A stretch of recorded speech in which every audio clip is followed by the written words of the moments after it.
What if I told you that some of the most advanced military machines ever built never made it to the battlefield?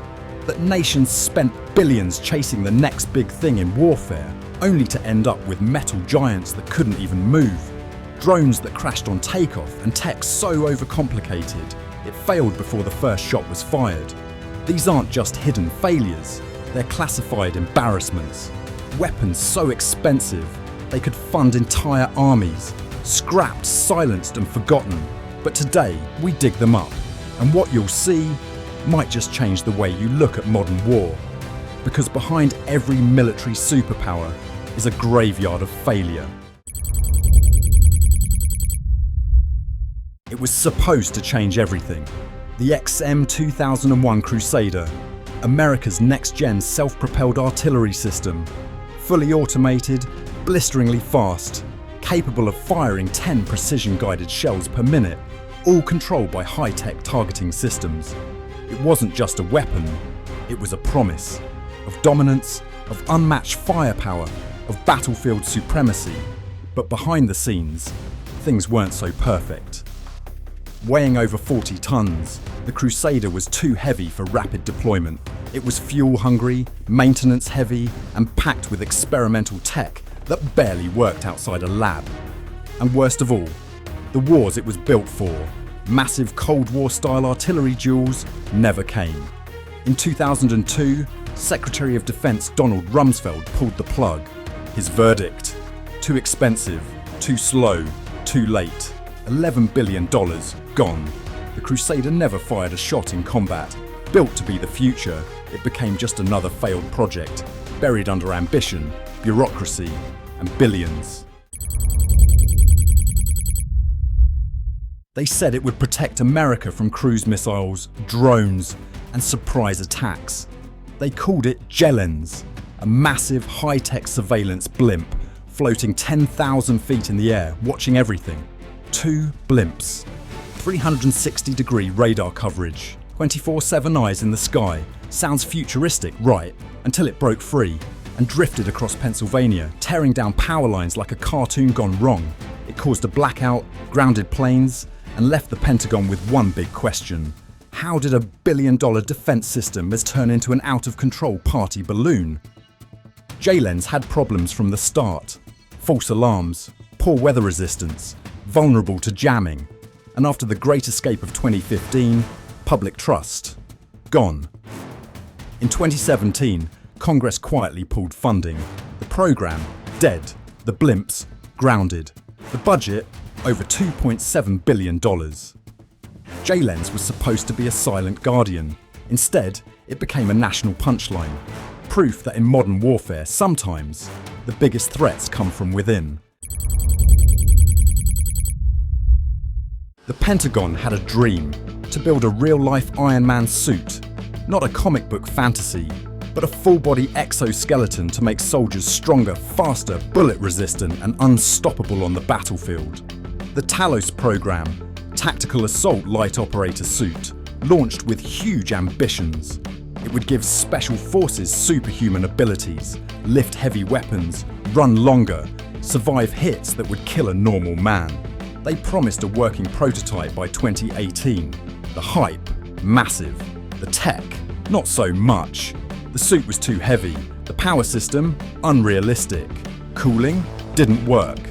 And despite pouring over $80 million into development, the TALOS suit never made it past the lab. No field tests, no combat deployment, just flashy concept videos and silence.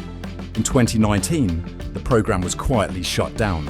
No explosions, no grand finale, just a quiet end to a very loud promise.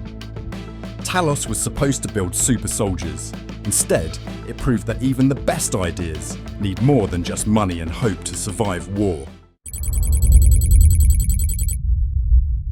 It's sleek, it's stealthy, it's the most expensive weapon system in human history. The F-35 Lightning II, the crown jewel of modern air power. One jet, built to do it all, dominate the skies, evade enemy radar, strike from anywhere, and replace nearly every fighter in the US and Allied fleets. So, what went wrong? Start with the cost. over $1.7 trillion across its lifetime. Yes, with a T. Add in software bugs, maintenance nightmares, and a helmet that costs more than a Lamborghini. It can't fly near lightning, its gun can't shoot straight, parts randomly go missing in supply chains. And even today, years after deployment, pilots still complain about basic systems failing mid-flight. Critics call it a flying PowerPoint presentation, overpromised, underdelivered. And yet, it flies. NATO allies use it. It looks incredible in a dogfight simulation. But behind the cinematic footage is a jet that represents a bigger question. In modern warfare, is it better to be unstoppable or just look unstoppable? For over a decade, it was Russia's most secretive tank project. Whispered about in military circles, speculated on by analysts, and hyped as the future of armoured warfare. The T-95, also known as Object 195, a massive 55-ton monster with a fully unmanned turret, next-gen fire control systems, an auto-loader, and a 152mm cannon. Yes, you heard that right. It was supposed to be unstoppable, heavily armoured, devastating at range, and decades ahead of anything NATO had in the field. But after years of testing behind closed doors, something happened. Nothing. The project dragged on, the costs soared, the world changed, and when Russia shifted its focus to the lighter, cheaper, and more politically viable T-14 Armata, T-95 was quietly killed off. It never entered mass production. It never saw combat. It barely even saw the sun. Today, only blurry photos and a few grainy specs remain. The ghost of a tank that promised too much, too soon. And just like many military wonder weapons before it, Object 195 became an object of history. Imagine this, a nuclear missile disguised as a cargo train, quiet, mobile, invisible among thousands of other rail cars. That was the idea behind Barguzin, Russia's ultimate second strike weapon. It could move undetected across the country, park in any forest, any tunnel, and, if needed, launch an ICBM straight from the tracks. Fast, flexible, practically untraceable, and yet, it never left the station. The technology was possible, but the politics weren't. Budget constraints, treaty concerns, strategic uncertainty. Some called it genius. Others, a Cold War relic chasing shadows. By 2017, the entire program was frozen. By 2020, it were buried. Billions of rubles, years of R&D, a weapon system with blockbuster potential, all derailed by modern reality. And so, Barguzin joins the ranks of military what-ifs, a steel leviathan that never got to roar. For over a decade, the UK poured time, money and hope into a single goal, modernising its ageing warrior infantry fighting vehicles.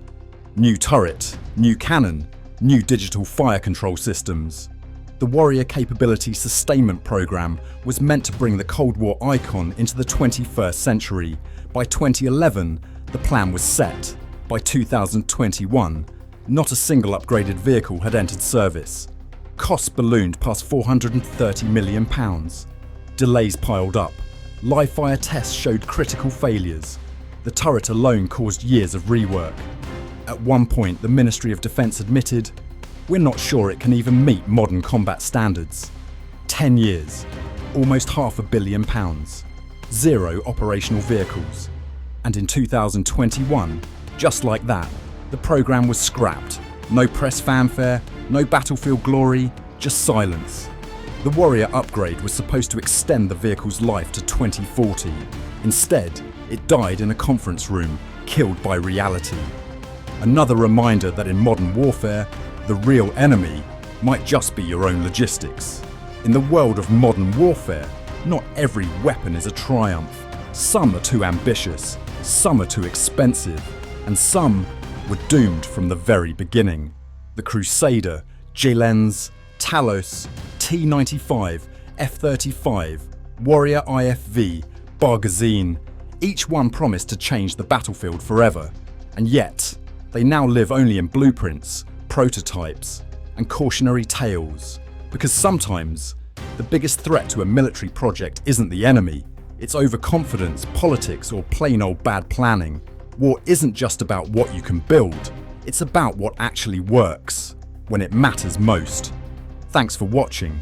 If you enjoyed this deep dive into the forgotten failures of military tech, hit that like button, subscribe, and drop a comment. Which of these flops surprised you the most?